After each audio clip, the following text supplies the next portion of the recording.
जहां जो जानकारी इस वक्त सामने आ रही है कि लगातार हमले जो है हो रहे हैं और फॉक्स न्यूज पर इजराइल के प्रधानमंत्री बेंजामिन नेतन्याहू का इंटरव्यू सामने आया और इजराइल के प्रधानमंत्री नेतन्याहू ने दावा किया है कि उनको मारने की कोशिश जो है वो ईरान कर रहा है। ईरान ने मेरी हत्या की कोशिश की, नेतन्याहू का यह दावा है। और केवल बेंजामिन नेतन्याहू नहीं बल्कि ट्रंप को भी ईरान मारना चाहता है। फॉक्स न्यूज पर बेंजामिन नेतन्याहू की तरफ से इंटरव्यू जो है वो दिया गया है और उस इंटरव्यू में ये दावा जो है वो किया गया है।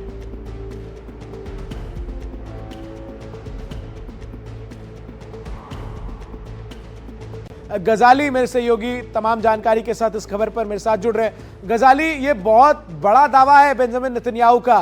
क्या ये दावा इसलिए है कि अमेरिका भी इसमें एक्टिवली इन्वॉल्व हो, क्योंकि उन्होंने ट्रंप तक को टारगेट बता दिया है? जी बिल्कुल, शुरू से इजराइल की ये कोशिश रही है कि इस पूरी जंग का जो रुख है उसको यूएस की तरफ मोड़ दिया जाए और किसी न किसी तरह से यूएस अपनी फोर्सेस इजराइल के सपोर्ट में हर जगह उतारे, या जो एरियल सपोर्ट है वो भी अमेरिका की तरफ से आए। और इस वजह से इस जंग के बीचों बीच इस तरह का बयान बेंजामिन नेतन्याहू ने दिया है कि ईरान न सिर्फ उनकी हत्या करना चाहता था और अटैक भी किया, और साथ ही उन्होंने डोनाल्ड ट्रंप का भी नाम लेकर बताया कि ईरान के निशाने पर यूएस के राष्ट्रपति डोनाल्ड ट्रंप भी हैं। और आपने भी देखा था कि किस तरह से कैंपेन के दौरान डोनाल्ड ट्रंप पे हमला भी हुआ था, और उस वक्त भी वहां की खुफिया एजेंसी और खुद डोनाल्ड ट्रंप के जो समर्थक हैं वो बार बार ईरान की तरफ इशारा कर रहे थे। तो ऐसे में जब इजराइल और ईरान के जंग जो है अपने बिल्कुल एडवांस्ड स्टेज पर है, तो इस बीच में इस तरह की बयानबाजी या ये बयान देना बेंजामिन नेतन्याहू का यूएस के फॉक्स न्यूज चैनल को कहीं ना कहीं दर्शाता है कि वो चाहते हैं कि अमेरिका खुलकर इजराइल के समर्थन में उतरे, और जो इजराइल चाहता है कि ईरान के पूरे न्यूक्लियर प्रोग्राम को ध्वस्त कर दिया जाए, उसके लिए अमेरिका की तरफ से जो बम की जरूरत है वो लगातार उसकी मांग कर रहा है। और इस बयान से कहीं ना कहीं वो यूएस को प्रेरित कर रहा है कि खुलकर इस जंग में हिस्सा ले।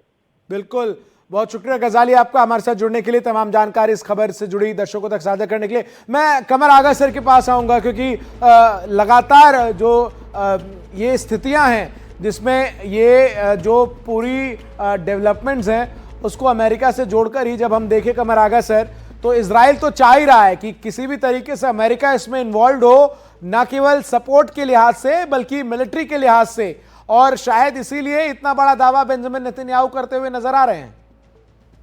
जी, आपने सही कहा।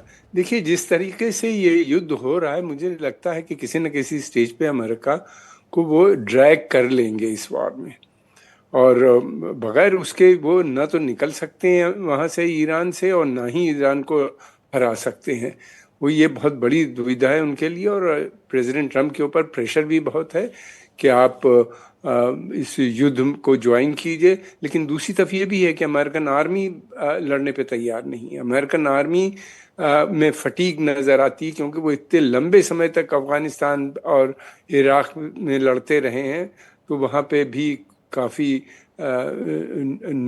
सपोर्ट नज़र नहीं आती। वो लोग चाहते हैं कि युद्ध ना हो तो बेहतर है। फिर उसके अलावा ये भी है कि अभी जो खबर थी कि उनको मारने की बात हो रही है, CNN के ऊपर एक डिबेट हो रही थी जिसमें ये कहा गया है कि इजराइल कोशिश कर रहा है ईरान के सुप्रीम लीडर आयतुल्लाह खमेनी के असैसिनेशन का।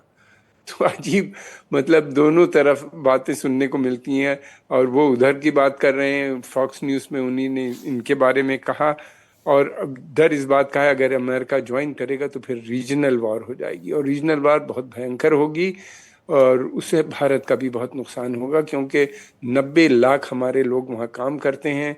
हमारा लगभग $200 बिलियन का ट्रेड होगा, थोड़ा कम या ज़्यादा बढ़ता रहता है। फिर इन्वेस्टमेंट भी वहाँ से